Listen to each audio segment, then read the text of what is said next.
اصغر سے ریاض ہی قبر میں بیت کا جنازہ اترے، اس نے شبیر لیجے رنگ جو پیاسا اترے۔ کہ ہاتھ تلوار زبان کو رکھ کر پابند، ہاتھ تلوار زبان آنکھ کو رکھ کر پابند، صبر کے دل میں بھی آباس ہی پورا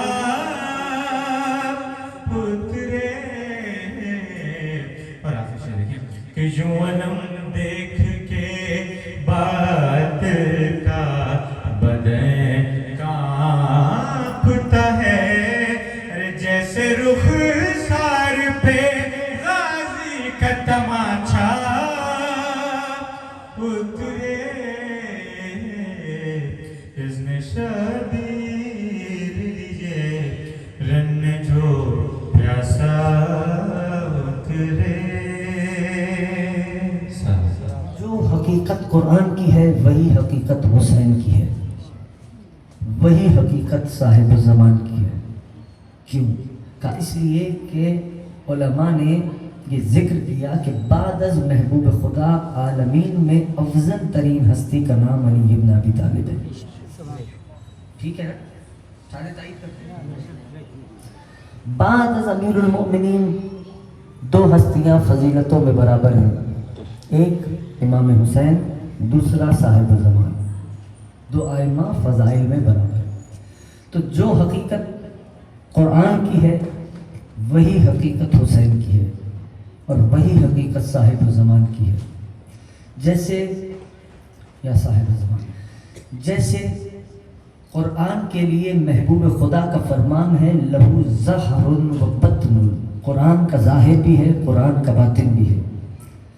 ظاہرہ انیق، قرآن کا ظاہر بہت خوشنما ہے، وباطنہ عمیق، اور قرآن کا باطن بہت گہرا ہے۔ ٹھیک ہے؟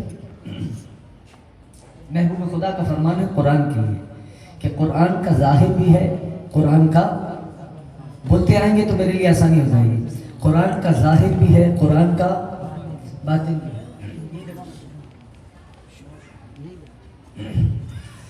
قرآن کا ظاہر بھی ہے، قرآن کا باطن بھی، بولنے پہ پابندی واللہ نہیں ہے، ٹھیک ہے نا؟ لہو ظہر و بطن، قرآن کا ظاہر بھی ہے، قرآن کا باطن بھی ہے۔ نبی فرماتے ظاہرہ انیق، قرآن کا ظاہر بہت خوشنما ہے، وباطنہ عمیق، قرآن کا باطن بہت گہرا ہے۔ تو جو حقیقت قرآن کی ہے وہی حقیقت حسین کی ہے، وہی حقیقت حسین کی ہے، اور وہی حقیقت صاحب زمان کی ہے۔ میں اشارہ کروں، واقعہ نہیں سنانا مقصد، آپ نے ایسے کئی واقعات سنے ہوں گے کہ غیر مسلم نے قرآن کی تلاوت سنی اور تلاوت سن کے مبہوت ہو گئے، سنے ہیں نا ایسے واقعات؟ ایک دم محو ہو گیا اور آیا اور کہنے لگا یہ تو بندے کا، بشر کا کلام نہیں ہو سکتا۔ یہ سن رکھا ہے سب نے نا؟ ٹھیک، تو بس یہ ہے قرآن کا ظاہر کہ جو ہی تلاوت ہو انسان جذب ہو جاتا ہے۔ اگر تو اس بات کو یہ بند کر لے، میری باتوں کے لیے ان کی ضرورت نہیں ہے، یہاں والے کھول لیں تو بات صحیح طرح پہنچا پاؤں۔ تو جو حقیقت قرآن کی وہی حقیقت حسین کی، جیسے قرآن کا ظاہر خوشنما ہے ویسے حسین۔ اب ذرا سنیے، میں بات آگے بڑھا رہا ہوں۔ جیسے دو کردار ہے کربلا میں ناموں کے ہلکے سے فرق کے ساتھ، ایک کا نام ہے نافع بن ہلال اور ایک کا نام ہے ہلال بن نافع، یہ دو ہیں۔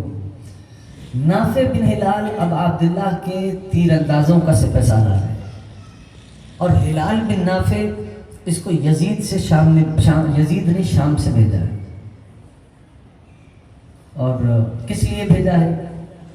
اس لیے کہ کہتا ہے کہ مجھے عمر سعد پر، شمس پر، اشعث پر بھروسہ نہیں ہے، تو تو جا ان کی بھی رپورٹنگ کر اور اپنے آپ کو حسین سے قریب کر دے، اور اتنا قریب کر کے مجھے یہ لکھ کہ حسین اٹھتے کیسے ہیں، حسین بیٹھتے کیسے ہیں، حسین کا اپنوں سے طرز گفتگو کیا ہے، حسین دشمنوں سے کیسے بات کرتے ہیں، حسین کے کھانے کا طریقہ کیا ہے۔ اب نافع بن ہلال اس نے نصرت کی ہے مولا کی، ہلال بن نافع یہ شام سے آیا ہے، یزید کا رہتے تھے، لکھا ہے کتابوں میں یہ جملہ آزاداروں اگر تو سن سکتے ہو، بار بار اکبر بابا کے پاس آتے ہیں، بابا اجازت دے دو دشمن تانے دے رہا ہے۔ حسین اکبر کی جانب دیکھ کے کہتے ہیں میرے لال تیری پھوپھی کا تجھ پہ حق ہے، جا ان سے اجازت لے آ۔ خیمے میں آئے، پھوپھی سے کہنے لگے پھوپھی اماں دادی افضل ہے یا آپ افضل ہے؟ جملہ سننا تھا، علی کی بیٹی نے جناب عالیہ نے مسند چھوڑی اور کہا اکبر یہ کیسا سوال کیا، کجا زہرا کی کنیز زینب، اکبر یہ کیسے سوال کیا؟ کہا اگر دادی افضل ہے اور دادی نے پوچھ لیا زینب تجھے اکبر پیارا تھا میرے حسین سے؟ کہا اکبر یہ کیوں نہیں کہتا مرنے کی رضا لینے آیا ہے؟ لو غریب زہرا نے سر پہ امامہ سجایا، غریب زہرا نے اکبر کے شانوں پہ ابا کو ڈالا، ایک مرتبہ اس طرح، لیکن مقتل لکھتا ہے 17 بار خیمے کا پردہ اٹھا اور 17 بار آوازوں کو آزاد کر دیا کرو جب اس گھرانے کی مصیبت پہ رویا کرو، شرما کے نہ رویا کرو، اس لیے کہ مصیبت ذکر مصائب حسین میں تمہاری بلند ہوئی آوازیں علی کی زوجہ کو، رسول کی بیٹی کو، حسین کی ماں کو بہت اچھی لگتی ہے۔ یہ نہ دیکھا کرو کہ کوئی تمہیں روتا دیکھ کے کیا بولے گا، یا تم اگر رو رہے ہوگے دھاڑے مار کر یا چیخ مار کر تو کوئی یہ سوچے گا کہ یہ دیکھو کیسے رو رہا ہے، یہ تمہارا کام نہیں ہے۔ سیدہ تمہارے آنسوؤں کے منتظر رہتی ہیں۔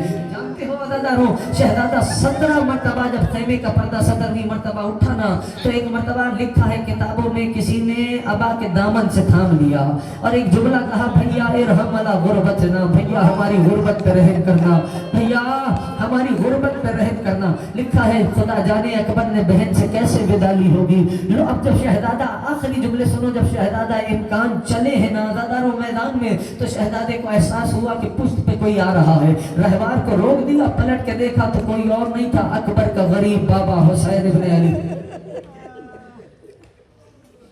بابا ابھی تو اجازت لے کے آئے تھے، ابھی اجازت لے کے آئے، کہا اکبر کاش تیرا بھی کوئی تجھ جیسا جوان بیٹا ہوتا، میں نے پڑھ دیا آپ نے سن لیا۔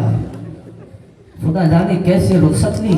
حسین مقام بلند پہ تھے، جناب فضہ دہلیز خیمہ پہ تھی، علی کی بیٹی خیمے کے اندر تھی، اور جانتے ہو ایک پردے دار اور تھی، وہ اکبر کی غریب ماں مصلے پہ بیٹھی ہوئی، ہاتھوں کو دعا میں بلند کیے۔ علی کی بیٹی نے کہا تھا فضہ اکبر کا معاملہ ہے، حسین کے چہرے پہ نگاہ رکھنا۔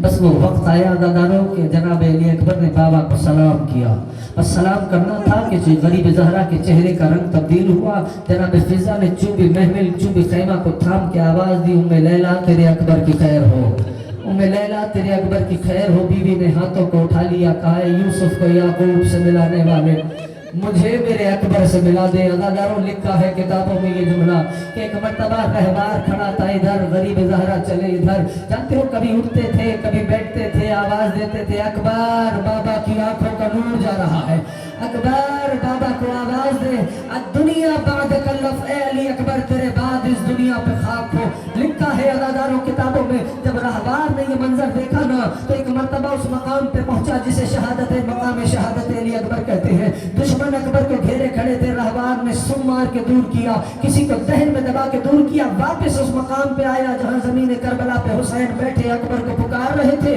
دہن میں اپنی ابا حسین کی ابا کے دامن کو لیا۔ غریب زہرا نے رہوار کو دیکھا، آنکھوں سے لہو جاری تھا، آنکھوں سے آنسو جاری تھے۔ ایک مرتبہ زبان حال سے کہہ رہا تھا مولا آئیے جوان کے لاشے تک میں لے کے چلتا ہوں۔ اللہ جانے حسین مولا کیسے جوان کے لاشے تک پہنچے۔ تقریر کا آخری جملہ ہے اکبر نے بابا کی خوشبو محسوس کی، ایک مرتبہ آنکھیں کھول دی، بابا آ گئے، ہاں میرے لال آ گیا۔ بابا بیٹا کیا ہوا؟ بابا ظالم نے، حوصلہ کر کے جملہ سن لینا اگر سمجھ میں آتا ہے، بابا ظالم نے بچھی ماری ہے۔ اچھا میرے لال، کہا بابا صرف بچھی نہیں ماری، بچھی مار کے پھل توڑ دیا ہے۔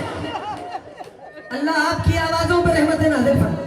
اللہ اللہ صبر حسین ابن علی، صرف حسین نے اکبر کے سینے سے بچھی نہیں کھینچی، حسین نے اصغر کے گلے سے تیر بھی نکالا ہے۔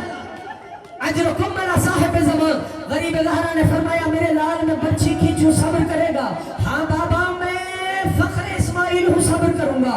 بس یہ جملہ کہہ کے غریب زہرا نے ظالموں کو زمین کربلا پہ رکھا، آسمینوں کو الٹنا شروع کیا، آسمان کی جانب دیکھا، نگاہ پڑی، انبیاء قطار میں کھڑے رو رہے ہیں، انبیاء، آخری جملہ، انبیاء قطار میں کھڑے رو رہے ہیں۔ غریب زہرا نے فرمایا پالنے والے بیٹا مجھ غریب کا ہے، برچھی بھی میں نکالوں گا۔ یہ کہہ کے اکبر کی برچھی کے پھل میں ہاتھ ڈالا، یا علی کہا، برچھی باہر نہیں آئی، پورا اکبر کربلا کی زمین سے اڑا۔ کہتی تھی اے ماں خون بھری میں یا سے لپٹ کر علی